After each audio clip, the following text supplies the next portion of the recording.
Anne Désiré Ouloto veut faire mentir dans la région du Cavally, l'opposition qui a appelé à un boycott actif du scrutin présidentiel. À 7 jours de l'élection présidentielle d'octobre prochain, l'opposition ivoirienne qui a saisi le secrétaire général de l'ONU, en haut accent aigu Nio Gutter pour son implication dans le processus électoral, continue de soutenir qu'il n'y aura pas d'élection le 31 octobre 2020.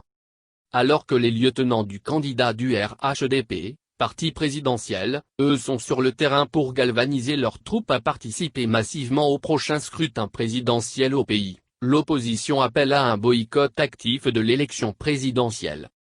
Dans le Cavally, Anne Désiré Ouloto, après le département de Toulipleu, la ministre et sa délégation étaient hier à Domobli, Yaoundé, Goya dans la commune de Guiglo et dans la sous-préfecture de Nizaan, comme constaté sur place par Kouassi.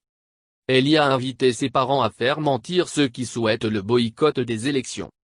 Faisons mentir ceux qui veulent boycotter les élections en votant massivement à un taux d'au moins 90% pour le candidat du RHDP, le président Alassane Ouattara. Sortez massivement pour voter le 31 octobre pour que le taux de participation soit le plus élevé possible afin que l'image de la Côte d'Ivoire soit meilleure.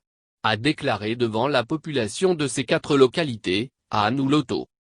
Demandant aux populations de ces 2 localités de voter le candidat Alassane Ouattara à 90% de voix, Anne Ouloto avait à ses côtés lors de ces meetings, le maire de Guiglo, Baye Ben Séverin et le député de Srodé Guy Hervé.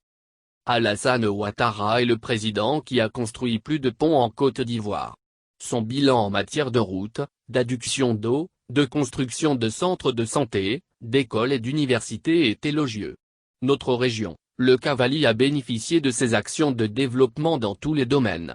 Le président a donc déjà beaucoup fait, mais il a des ambitions encore beaucoup plus grandes pour notre région et pour toute la Côte d'Ivoire, a rappelé la coordinatrice régionale du RHDP dans le Cavally.